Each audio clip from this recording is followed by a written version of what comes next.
ಗೊರಗೊಂಟೆಪಾಳ್ಯ silicon city ಬೆಂಗಳೂರಿನ ಅತಿ ಹೆಚ್ಚು ಟ್ರಾಫಿಕ್ ಇರುವಂತಹ ಏರಿಯಾಗಳಲ್ಲಿ ಇದು ಕೂಡ ಒಂದು.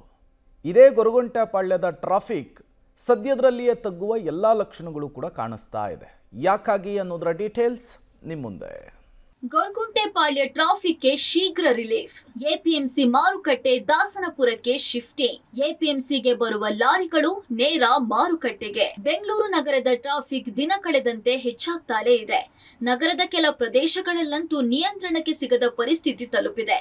ಇಂಥ ಪ್ರದೇಶಗಳ ಪೈಕಿ ನಗರದ ಗೊರಗೊಂಟೆಪಾಳ್ಯ ಜಂಕ್ಷನ್ ಕೂಡ ಒಂದು. ನಿತ್ಯ ಈ ಭಾಗದಲ್ಲಿ ಸಾಮಾನ್ಯ ಸವಾರರ ಜೊತೆಗೆ ಇದೇ ಜಂಕ್ಷನ್ ಪಕ್ಕದಲ್ಲಿರುವ ಯಶವಂತಪುರ ಮಾರುಕಟ್ಟೆಗೆ ಬರುವ ವಾಹನಗಳ ಸಂಖ್ಯೆ ಕೂಡ ಹೆಚ್ಚಾಗಿಯೇ ಇದೆ. ಸದ್ಯ ಈಗ ಯಶವಂತಪುರ ಮಾರುಕಟ್ಟೆ ಶಿಫ್ಟಿಂಗ್ಗೆ ಸರ್ಕಾರ ಮುಂದಾಗಿದ್ದು, ಮಾರುಕಟ್ಟೆ ಶಿಫ್ಟ್ ಆದ್ರೆ ಈ ಭಾಗದ ಟ್ರಾಫಿಕ್ಗೆ ಕೊಂಚ ರಿಲೀಫ್ ಸಿಗುವ ಸಾಧ್ಯತೆ ಇದೆ. ಹೌದು, ಸದ್ಯ ಇದೇ ಜೂನ್ ಅಥವಾ ಜುಲೈನಿಂದ ಯಶವಂತಪುರ ಮಾರುಕಟ್ಟೆ ಶಿಫ್ಟಿಂಗ್ ಪ್ರಕ್ರಿಯೆ ಶುರುವಾಗಲಿದೆ. ಯಶವಂತಪುರದಿಂದ ನೇರವಾಗಿ ದಾಸನಪುರಕ್ಕೆ ಶಿಫ್ಟ್ ಮಾಡೋದಕ್ಕೆ ಸರ್ಕಾರ ತೀರ್ಮಾನ ಮಾಡಿದೆ.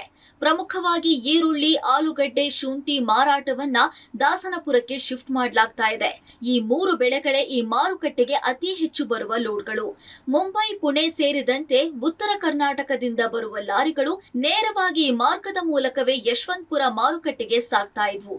ಈಗ ದಾಸನಪುರಕ್ಕೆ ಮಾರುಕಟ್ಟೆ ಶಿಫ್ಟ್ ಆದ್ರೆ ಈ ಲಾರಿಗಳು, ವಾಹನಗಳು ನೇರವಾಗಿ ನಗರ ಪ್ರವೇಶ ಇಲ್ಲದೆ ಹೊಸ ಮಾರುಕಟ್ಟೆಗೆ ತಲುಪಲಿದ್ದು, ಈ ಮೂಲಕ ಈ ಮಾರ್ಗವಾಗಿ ಬರುವ ಮಾರುಕಟ್ಟೆ ವಾಹನಗಳ ಸಂಖ್ಯೆ ಕೂಡ ಕಡಿಮೆಯಾಗಲಿದೆ.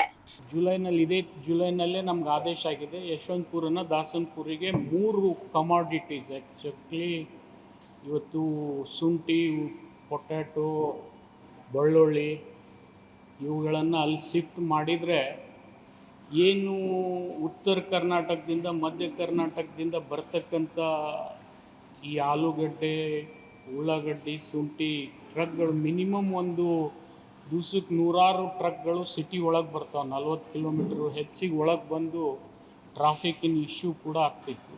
ಮಾನ್ಯ ಮುಖ್ಯಮಂತ್ರಿಗಳ ಮನವರಿಕೆ ಮಾಡಿ ಇದನ್ನು ಇವತ್ತು ಆ ಮಾರುಕಟ್ಟೆ ಕೂಡ ಇವತ್ತು ಯಶವಂತಪುರನ್ನು ಶಿಫ್ಟ್ ಮಾಡಿ ದಾಸನಪುರನಲ್ಲಿ ನಡೆಸ್ತಕ್ಕಂಥ ವ್ಯವಸ್ಥೆಯನ್ನು ನಾವು ಮಾಡ್ತಾ. ಇನ್ನು ಈ ಮಾರುಕಟ್ಟೆ ಈ ಭಾಗದ ನಿವಾಸಿಗಳಿಗೂ ಸಮಸ್ಯೆಯಾಗಿತ್ತು. ಗಲಾಟೆ, ನೈರ್ಮಲ್ಯ, ಟ್ರಾಫಿಕ್ ಸೇರಿದಂತೆ ಹಲವು ಸಮಸ್ಯೆಗಳು ನಿವಾಸಿಗಳನ್ನ ಕಂಗೆಡಿಸಿತ್ತು. ಸದ್ಯ ಈಗ ಮಾರುಕಟ್ಟೆ ಕೆಲ ವಿಭಾಗಗಳು ಹೊರಗಡೆ ಶಿಫ್ಟ್ ಆಗ್ತಿರೋದು ಸದ್ಯ ನಿವಾಸಿಗಳಿಗೂ ನಿಟ್ಟುಸಿರು ಬಿಡುವಂತೆ ಮಾಡಿದೆ. ಒಟ್ಟಾರೆ ನಗರದ ಪ್ರಮುಖ ಟ್ರಾಫಿಕ್ ಜಂಕ್ಷನ್ಗೆ ಶೀಘ್ರದಲ್ಲೇ ಕೊಂಚ ರಿಲೀಫ್ ಸಿಗುವ ಸಾಧ್ಯತೆ ಇದ್ದು, ಆಗ್ಲಾದ್ರೂ ಟ್ರಾಫಿಕ್ ದಟ್ಟಣೆ ಕಡಿಮೆಯಾಗುತ್ತಾ ಅನ್ನೋದನ್ನ ಕಾದು ನೋಡಬೇಕಿದೆ. Raghu Mariswamy, metro bureau, public TV.